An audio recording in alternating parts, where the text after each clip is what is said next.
Em 1968, Anita Pittou decidiu que ela queria experimentar coisas novas e explorar tudo o que tinha que explorar, antes que chegasse o momento de se estabelecer em um único lugar. Então, ela foi para a Califórnia. Mas, infelizmente, ela nunca mais voltou para casa, depois de enviar sua última carta para a família falando sobre sua visita a Hollywood. Demorou mais de 50 anos até que fosse descoberto o que realmente aconteceu com Anita.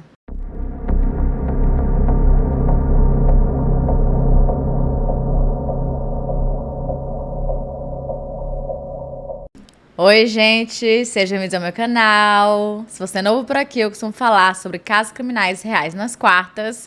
E em alguns domingos eu falo sobre outras histórias. Então, se você gosta desse tipo de conteúdo, não se esqueça de se inscrever e deixar o seu like, que é muito importante para a divulgação do canal. Principalmente se você faz isso logo no comecinho do vídeo, tipo agora. Então, dá uma pausinha aí rapidinho assim, comenta alguma coisa. Pode ser um coração amarelo, o nosso balãozinho do It, ou qualquer outro emoji que expresse o seu sentimento. E caso você tenha alguma sugestão de casos criminais, mitos, lendas ou basicamente qualquer tipo de história, é só enviar para o nosso formulário que está aqui na descrição que eu tento trazer o mais rápido possível. Então, chega de blá blá e vamos pro caso de hoje.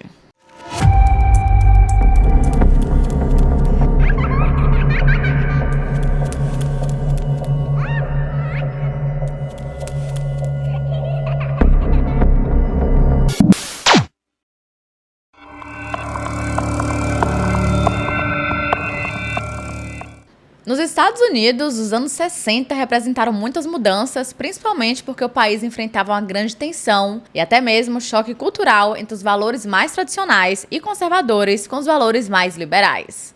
E no meio de tudo isso, ainda tinha a Guerra do Vietnã. Para os jovens da época, a decisão de entrar na guerra acabou iluminando a importância da paz e acabou gerando em vários protestos anti-conflitos. Ao mesmo tempo, muitos jovens decidiram viver um estilo de vida mais nômade e aproveitaram a vida explorando o mundo enquanto eles podiam.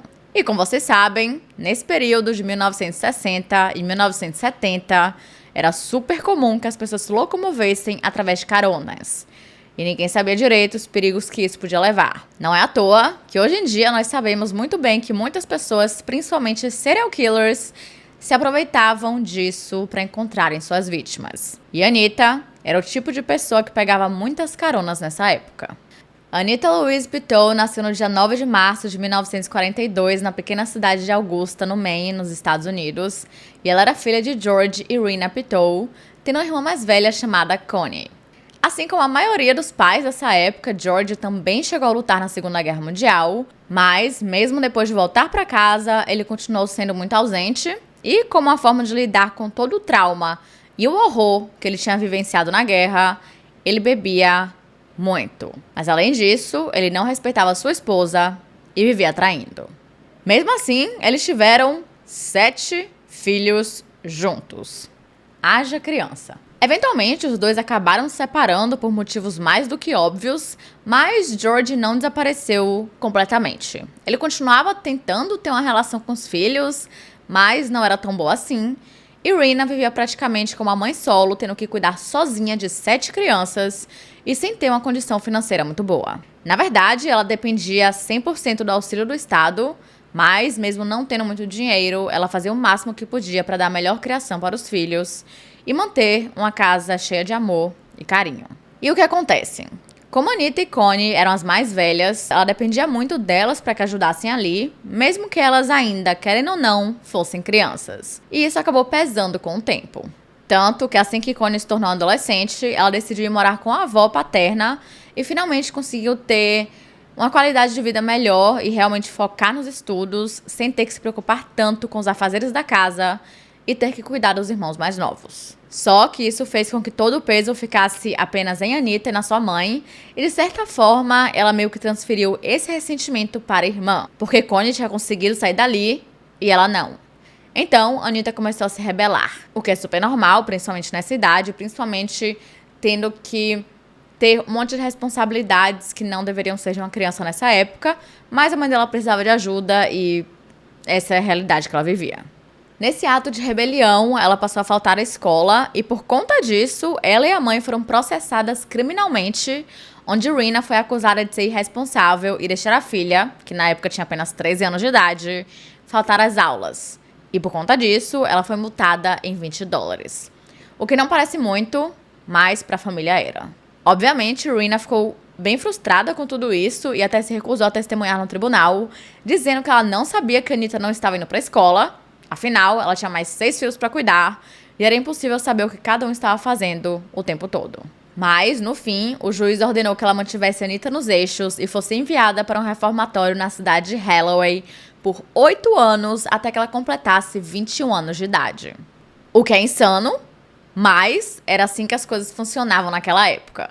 Principalmente com pessoas pobres que não tinham outra opção. Sério, os motivos pelos quais os jovens eram enviados para reformatórios são ridículos.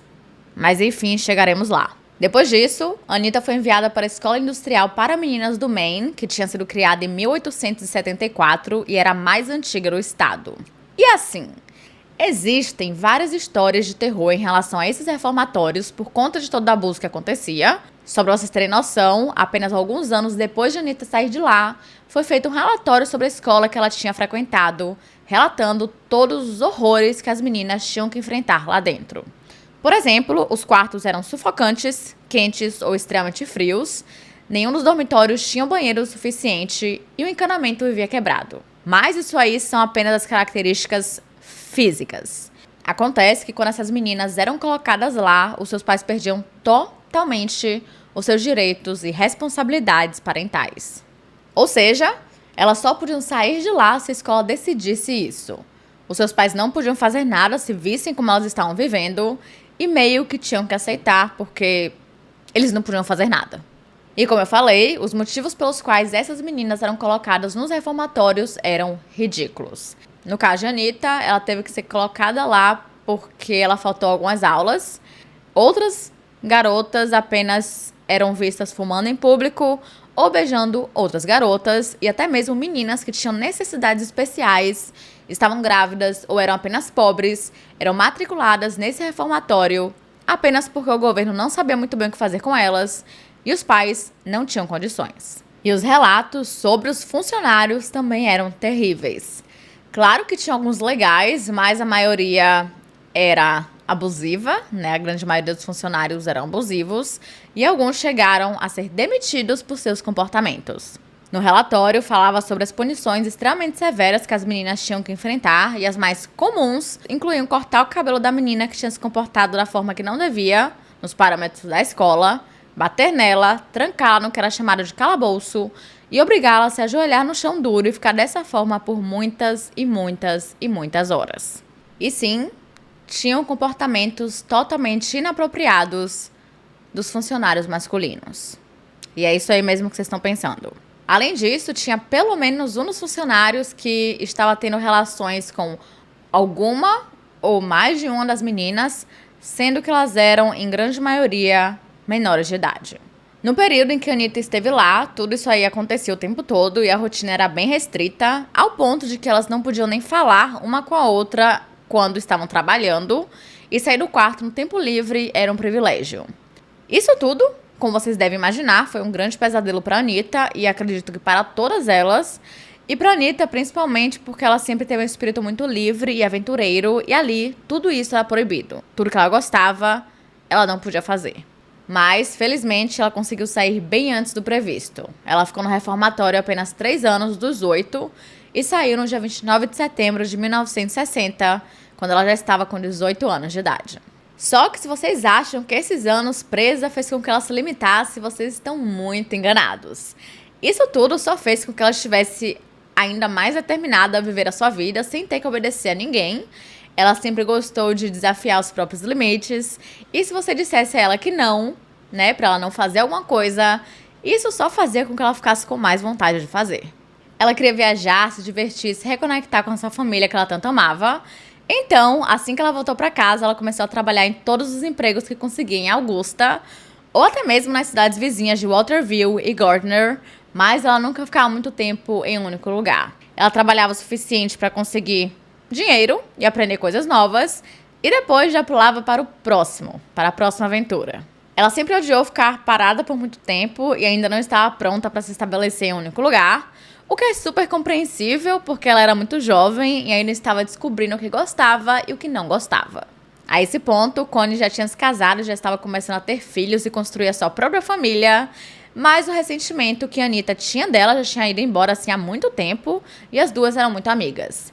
Mas, como Connie estava em uma fase muito diferente da dela, né, tendo filhos, casando, construindo sua casa, enfim, ela começou a sair com sua outra irmã chamada Monique, que era apenas um pouquinho mais nova que ela, tipo 1 ou 2 anos. E depois disso, as duas começaram a passar boa parte do tempo juntas, elas sempre amavam dançar, e era basicamente isso que elas viviam fazendo. E foi em uma dessas saídas que Monique conheceu um homem chamado Archie, com quem ela acabou se casando 1 ano depois. E agora, os três tinham se tornado um grupo, sempre saindo juntos e curtindo a noitada. O que eu achei bem legal, porque Monique não casou e meio que a abandonou, sabe? Ela meio que apenas juntou ali todo mundo e eles saíram. Com Connie era um pouco mais difícil, porque Connie já era mais velha que Anitta, então tinha ali um pouco a diferença de idade, de fase de vida, enquanto ela e Monique estavam meio que vivendo a mesma coisa, só que Monique acabou conhecendo o amor da vida dela antes. E como a Anitta era mais extrovertida e saía bastante, trabalhava em diversos lugares, ela foi conhecendo muitas pessoas nessa época e era o tipo de pessoa que sempre estava pronta para uma nova aventura. Então, quando alguns amigos a convidaram para viajar com eles para a Califórnia, ela super aceitou, já que essa provavelmente seria a sua única oportunidade de ir, porque ela não tinha dinheiro para ir sozinha e ela vinha de uma família também muito pobre, então eles também não poderiam ajudá-la. E agora ela tinha carona, de graça. A sua ideia nunca foi morar para sempre na Califórnia, ela só queria passar um tempo lá e depois voltar para Augusta para continuar perto da família, mas, infelizmente, isso nunca aconteceu. E ela nunca mais iria ver a sua mãe e nenhum de seus irmãos. Ela foi embora no início de dezembro de 1967 com uma pequena mala e antes de sair, a sua mãe, Rena, lhe deu um abraço e pediu que ela sempre lhe enviasse cartas para que ela soubesse ali o que estava acontecendo e ver se estava tudo bem. O seu primeiro cartão postal foi enviado no dia 9 de janeiro de 1968 para Monique, onde ela disse que já estava na Califórnia 2 semanas e que eles tinham demorado 1 semana para finalmente chegarem lá. E disse que iria escrever em breve quando ela tivesse mais coisa para contar. Em fevereiro, ela enviou uma carta para a mãe dizendo que queria visitar um de seus irmãos, chamado Bob, e a tia que morava em Connecticut em maio, e disse que estava morando com a mulher e os seus 2 filhos na cidade de Whittier, em Los Angeles. Elas moravam na Avenida Sunshine e Anitta tinha acabado de conhecer Hollywood. E para continuar tendo dinheiro para as viagens, ela seguia o mesmo esquema de conseguir alguns empregos ali e aqui, mas essa foi a última carta que a sua família recebeu. O mês de maio inteiro passou e nada de notícias de Anitta, sua mãe não recebeu mais nenhuma carta, mesmo que na última, Anitta tenha dito que iria mandar mais notícias e que até enviaria um pacote com fotos coloridas para que a sua família pudesse conhecer um pouco da Califórnia. Obviamente que sua mãe e seus irmãos tentaram entrar em contato com ela, enviando cartas para o último endereço que eles conheciam, que era o da Avenida Sunshine, mas as cartas nunca eram respondidas e como eles não tinham um número de telefone, eles não tinham como ligar. A esse ponto, sua família também não sabia o nome da mulher com quem ela morava e nem sabiam se ela continuava morando naquela casa. E conforme os meses iam passando, a preocupação só aumentava. Em junho, os adultos começaram a ficar desesperados, tentando descobrir o que tinha acontecido ou o que poderiam fazer, mas como ninguém tinha condições financeiras muito boas para fazer essa viagem e procurar por Anitta, eles só conseguiam fazer o que estava ao seu alcance. Então, Monique pediu que o seu marido ligasse para a polícia de Whittier para ver se eles tinham como passar na casa que a Anitta tinha morado para fazer uma verificação, mas a casa estava completamente vazia. Para a polícia, aquilo só significava que ela tinha continuado a sua aventura e ido para outro lugar, considerando que ela tinha ido por livre e espontânea vontade para a Califórnia, considerando que aquilo era super comum naquela época. E por conta disso, Anitta não foi considerada como uma pessoa desaparecida e as autoridades se recusaram a procurar por ela. Pois é. E eu vou repetir o que eu sempre falo nesse tipo de caso. Se a família está dizendo que aquilo não é normal, que a pessoa sempre mantém contato e que isso parou do nada, é o trabalho da polícia prestar atenção e pelo menos fazer o mínimo. Mas isso não foi feito. No caso da família Pitou, todo mundo sabia que a Anitta nunca desapareceria dessa forma, porque ela sempre foi muito próxima da família e tinha uma ótima relação com todos, e até tinha como objetivo voltar para Augusta para ficar perto deles. Caso ela fosse fazer outra coisa ou tivesse mudado de planos, ela teria avisado. Ela teria encontrado alguma forma de enviar uma carta ou fazer uma simples ligação. Mas muitos anos se passaram. Quando a filha de Connie Pitou cresceu, chamada Lori Kirian, ela mesma decidiu fazer uma busca pela internet para ver o que encontrava sobre o caso da tia. E em 2000, lá estava ela vasculhando todos os bancos de dados de pessoas desaparecidas e procurando qualquer menção a Anitta. Só que a internet ainda estava em seu comecinho e os bancos de dados eram bem, super, hiper, mega precários. Em 2010, Lori já tinha sua própria família e a sua própria filha, chamada Dakota, que já era uma adolescente, e ela também entrou na missão de procurar por Anitta na internet, e a tecnologia já tinha avançado bastante. E em uma certa noite, ela chamou a mãe até o computador e lhe mostrou uma foto que ela tinha encontrado. A foto era um esboço de uma mulher que tinha cabelos escuros e rosto redondo que deveria estar na casa dos seus 20 a 30 anos de idade, e na descrição dizia o tipo sanguíneo, altura e peso dessa mulher. Ela tinha orelhas furadas, olhos e cabelos castanhos, e foi descrita como sendo branca e ou hispânica. Apesar de seus dentes estarem em mau estado, ela estava saudável, e acontece que essa mulher ficou conhecida como a Jane Doe após ser encontrada no dia 14 de março de 1968, apenas um mês após a última carta de Anitta. Esse esboço era bem recente, mas no site que Dakota encontrou, tinham outras versões de outros esboços feitos ao longo dos anos, juntamente com fotos do corpo da vítima. E quando ela e a mãe, Lori, viram tudo isso, elas tiveram quase certeza de que aquela era Anitta. Essa foi a primeira pista concreta que elas tiveram em anos, mas no site não tinha nenhuma informação sobre qual agência policial elas tinham que entrar em contato. Então elas ligaram para a polícia de Whittier, só que eles disseram que não tinham recursos para ajudar e sugeriu um investigador particular. Mas assim, a família não tinha condições de pagar por isso e infelizmente eles teriam que esperar mais um tempo até conseguirem alguma resposta. Lá atrás, em 2005, Connie Pitou acabou sendo diagnosticada com Alzheimer, fazendo com que Lori ficasse ainda mais desesperada para encontrar respostas e conseguir realizar o último desejo da sua mãe. Mas ela morreu em 2015, sem ter a menor ideia do que tinha acontecido com a sua irmã. A esse ponto, Rena Pitou também já tinha falecido, e Lori ficou morrendo de medo que todo mundo da família morresse sem saber onde Anitta estava, mas o que ela não sabia era que a investigação já estava em andamento. Nos últimos 50 anos, a polícia estava tentando identificar o corpo de uma mulher que foi encontrada ainda em 1968. E sim, essa mulher era a do esboço que Lori e Dakota tinham encontrado no site de pessoas desaparecidas. Então, vamos voltar no tempo. No dia 14 de março de 1968, 3 meninos que estavam brincando perto de suas casas no subúrbio de Huntington Beach, na Califórnia, acabaram se deparando com o corpo de uma mulher. Na época, essa área ainda estava sendo desenvolvida, então existiam vários campos vazios que ficavam perto das casas recém-construídas. E para as crianças, aquilo era ótimo, era um paraíso, porque elas tinham mais do que espaço suficiente para brincarem o bastante e podiam gritar sem que ninguém mandasse que eles ficassem quietos. Ou seja, também era um ótimo local para despejar um corpo.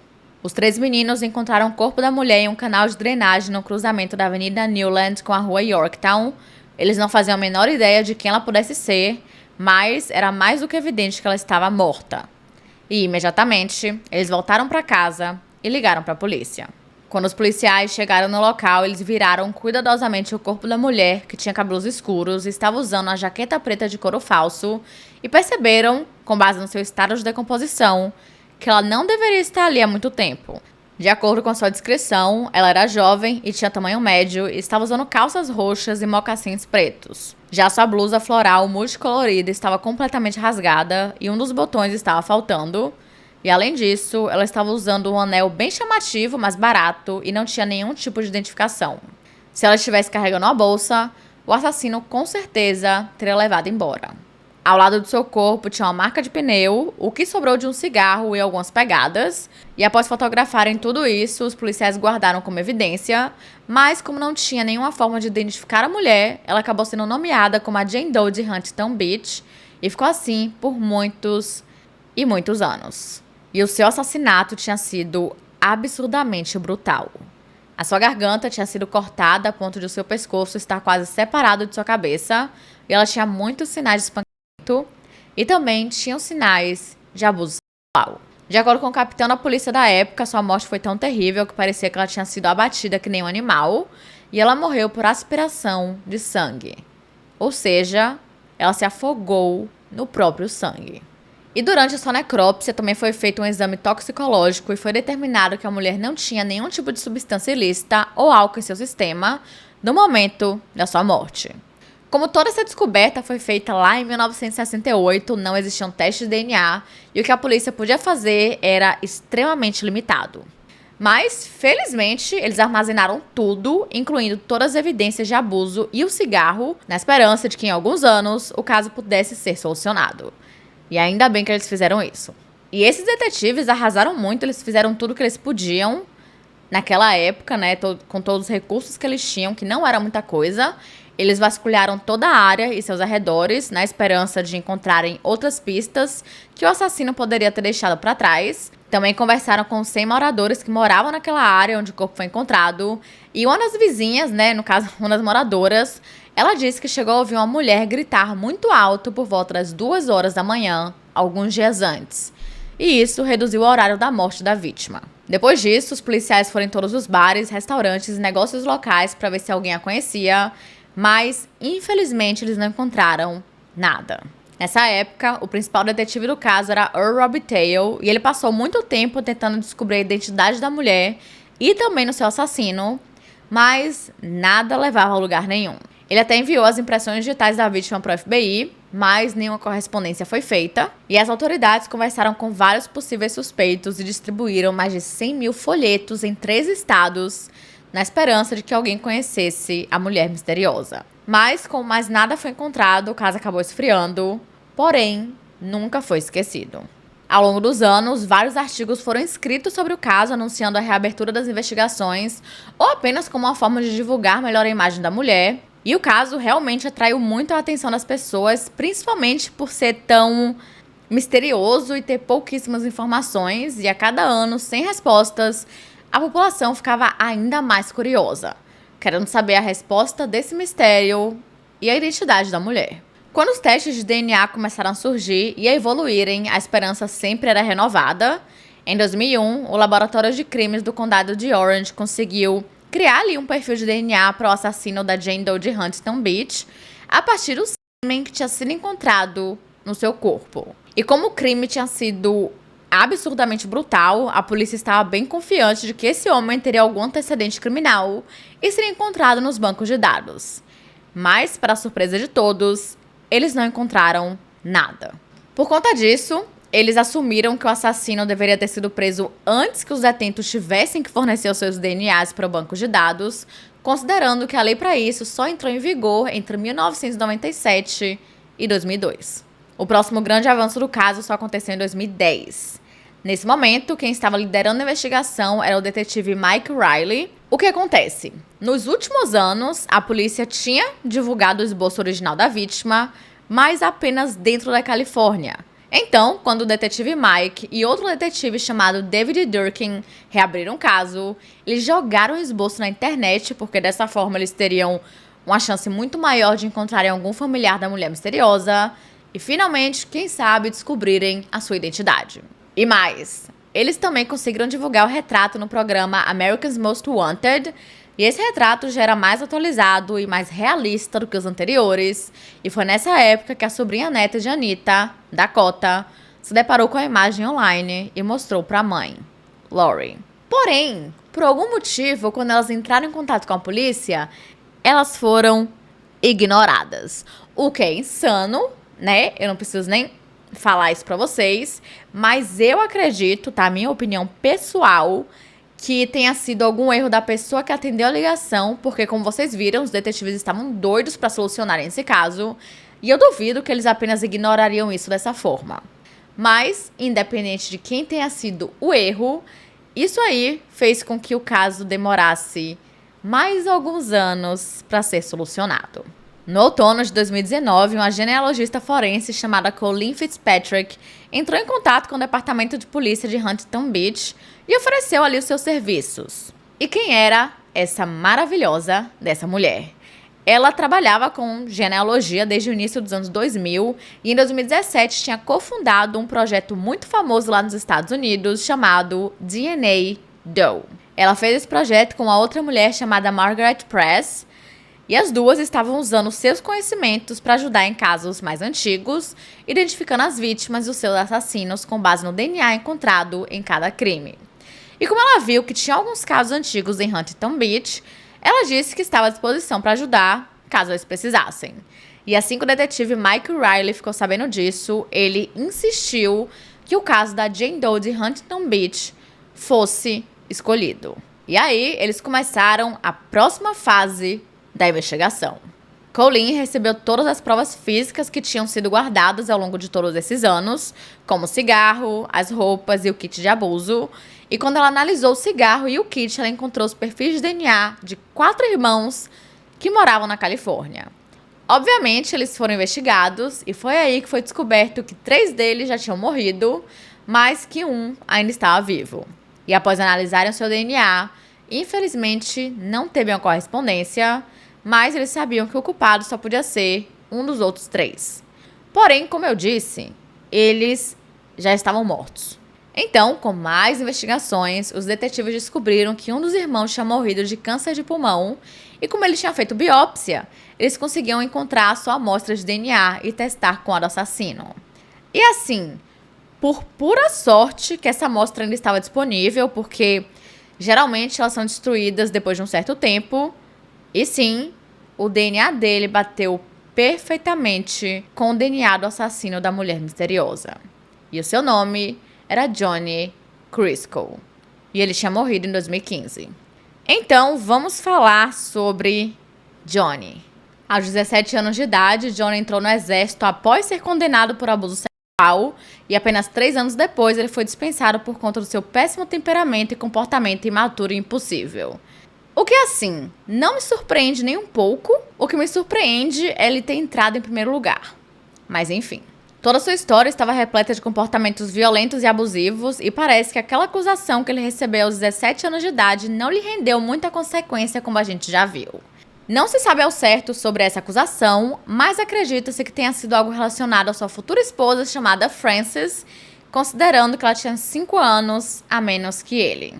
Quando eles conheceram e começaram a ter relações, ela tinha apenas 11 ou 12 anos de idade, enquanto ele estava com 17. Só daqui a gente já consegue ver que ele não era uma pessoa muito legal. Pouco tempo depois, ela acabou dando à luz a seu primeiro filho, mas ele acabou morrendo apenas 20 dias depois por conta de uma infecção intestinal.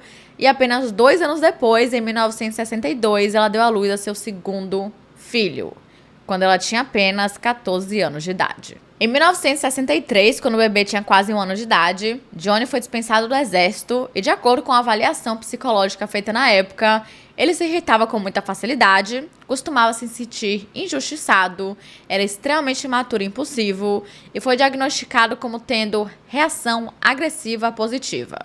Apesar de ele ter ficado no exército por cerca de 2 anos, ele nunca chegou a ser enviado para o exterior, mas isso não o impediu de dizer para todo mundo que ele tinha servido no Vietnã. O que era uma grande mentira, apenas para que ele aumentasse o seu ego e parecesse mais importante do que realmente era. E isso fez com que as pessoas assumissem que o seu comportamento era resultado do estresse pós-traumático da guerra. E em 1968, aos 24 anos de idade, de alguma forma, ele e Anita acabaram se conhecendo. Os detetives do caso começaram a investigar como que Johnny e a mulher misteriosa poderiam ter se encontrado, mas eles sabiam que nunca saberiam o motivo pelo qual ele a teria matado, porque qualquer coisinha já o fazia explodir. Não dava pra saber se ela tinha sido escolhida previamente ou se em algum momento ele ficou com raiva e a matou. E como os dois já estavam mortos, também não tinha como saber se eles já se conheciam antes ou se conheceram no dia do crime. E agora os detetives precisavam descobrir quem era essa mulher. Foi então que eles decidiram exumar o seu corpo na esperança de que tivesse DNA o suficiente para realizar um teste, mas infelizmente não tinha. E ao invés disso, eles enviaram um pedaço do osso de sua perna para um laboratório na Dinamarca, que era conhecido por ser capaz de extrair o DNA do osso, então era toda uma técnica muito mais avançada. E enquanto esperavam o resultado, os detetives voltaram a olhar as evidências originais do caso e tentaram obter amostras de DNA da roupa que a mulher estava usando no momento do seu assassinato. E sim, eles conseguiram. E com isso, eles começaram a analisar esse DNA em sites de genealogia forense para ver se encontravam alguma correspondência familiar. Foi através dessa busca que eles encontraram um primo de segundo grau que morava em Maryland, mas quando entraram em contato com ele não sabia de muita coisa, porque, na verdade, ele também estava fazendo essa pesquisa para saber mais sobre a sua família. Mas ele disse que queria olhar melhor para ver se encontrava alguma coisa sobre alguém da família que tinha desaparecido em algum momento. E essa sua investigação pessoal levou até o obituário de Connie Pitou, que tinha sido escrito por Lori, e nele ela mencionava o desaparecimento de Anita na década de 70. Assim que ele descobriu isso, ele ligou para a polícia na mesma hora e deu esse nome a eles. E finalmente, eles conseguiram o contato de outro parente, que no caso era a irmã mais nova de Anita, que era 9 anos mais nova que ela e que ainda estava viva, chamada Anne. Mas, obviamente, que ainda tinha que ser feito mais um teste para confirmar que a mulher misteriosa pertencia à família Pitou. Então, Anne e outro irmão chamado Raymond enviaram seus kits de DNA para a polícia e, com base nos esboços feitos da vítima, eles confirmaram que aquela era Anita. E o DNA só fez confirmar isso ainda mais. E em 2020, esse mistério finalmente foi solucionado e Anita Pitou pôde voltar para casa e ser enterrada junto com o restante da família. Mas, querendo ou não, ainda existem algumas dúvidas nesse caso. E quando eu digo algumas, eu digo muitas. Então, vamos para as teorias de como Johnny poderia ter conhecido Anita. Como a gente sabe, ela estava morando na Califórnia, mas tinha dito para a mãe que queria visitar o irmão e a tia em outro lugar, e é super provável que ela tenha conseguido uma carona com Johnny, seja pedindo na rua ou pedindo para um amigo.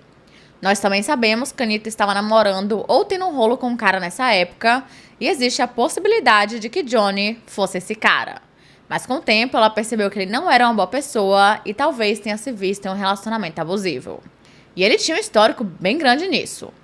E mais, apesar de ele já ter tido alguns problemas com a polícia aos 24 anos de idade, a maioria das acusações contra ele aconteceram depois do assassinato.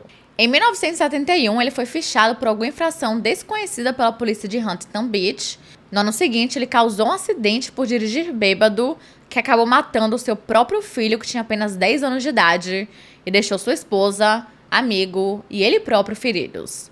Mas não sabemos se ele chegou a ser responsabilizado criminalmente por conta disso. E mesmo que ele tenha tido um histórico assim absurdo de violência doméstica com suas ex-namoradas, ele conseguiu se safar com punições mega leves, ou nenhuma punição. Duas mulheres que chegaram a namorar com ele perto do final de sua vida, chamadas Cynthia e Karen, disseram que ele era muito abusivo. Na época, ele estava morando no condado de Kitsap, em Washington, e o seu namoro com Cynthia terminou com uma ordem de proteção em 1995, só para vocês terem noção. E quando Cynthia descobriu que ele tinha matado alguém, ela não ficou nem um pouco surpresa, já que ele já tinha lhe ameaçado diversas vezes. Em 1997, ele começou a namorar com Karen, e o relacionamento, surpreendentemente, durou até 2014, quando ela morreu de causas naturais, e no ano seguinte, ele também morreu. E embora a filha de Karen ter ficado surpresa quando soube que ele era um assassino, ela chegou a dizer o seguinte: ele tinha um temperamento, e ele falava sobre cortar gargantas quando estava irritado, e nunca saía sem carregar 2 pistolas. Ele falava sobre como se alguém o irritasse, ele os mataria. É melhor cortar a garganta ou atirar neles do que lidar com eles. Mas mesmo falando coisas terríveis, tenebrosas, as pessoas não o levavam muito a sério porque ele tinha todo um charme e conseguia fazer todo mundo gostar dele com muita facilidade. Se serve aí de algum consolo, Johnny Crisco morreu totalmente sozinho e não foi lembrado por absolutamente ninguém. O seu corpo nem foi reivindicado no necrotério e ele só teve um funeral porque o exército cobriu as despesas, já que ele tinha servido por um tempo. E caso ele tivesse sido acusado pelo assassinato de Anita antes de morrer, isso não teria acontecido, porque obviamente ele teria perdido seus privilégios como ex-militar. De acordo com Lori, a filha de Connie Pitou, existem várias coisas no caso que a incomodam e que sinceramente me incomodam também e eu acho que incomodam a todos vocês, como por exemplo o fato de que infelizmente nunca saberemos como que Anita acabou entrando no carro de Johnny e se eles já se conheciam antes. Outra coisa bem bizarra é que no momento do crime, Anita estava morando com a mulher e seus filhos, mas mesmo assim ninguém a relatou como desaparecida. Ninguém percebeu isso? Será que ela já tinha ido embora antes ou não? E onde estavam todos os seus pertences? Eles ainda estavam por aí em algum lugar ou alguém tinha se livrado de tudo? São muitas dúvidas. Mas pelo menos o seu caso foi solucionado e o seu corpo foi encontrado. E agora ela está descansando do lado da irmã e da mãe. Mas, como sempre, em casos tão misteriosos assim, mesmo que sejam solucionados, me contem aqui as teorias de vocês. E é isso, gente. Esse foi o caso de hoje. Não se esqueçam de se inscreverem e deixarem o seu like, que é muito importante para a divulgação do canal. E caso você tenha uma sugestão de casos criminais, mitos, lendas ou basicamente qualquer tipo de história, é só enviar no formulário que está aqui na descrição que eu tento trazer o mais rápido possível. E caso você também tenha alguma história real de algum caso criminal que aconteceu com você, com a sua família ou até mesmo na sua cidade, ou quem sabe um evento mais paranormal, do jeito que a gente tanto ama, é só enviar para o e-mail ddmeanoitestories@gmail.com. Porque quem sabe a sua história pode ser contada no nosso próximo episódio ou depois da meia-noite. Então é isso. Até domingo.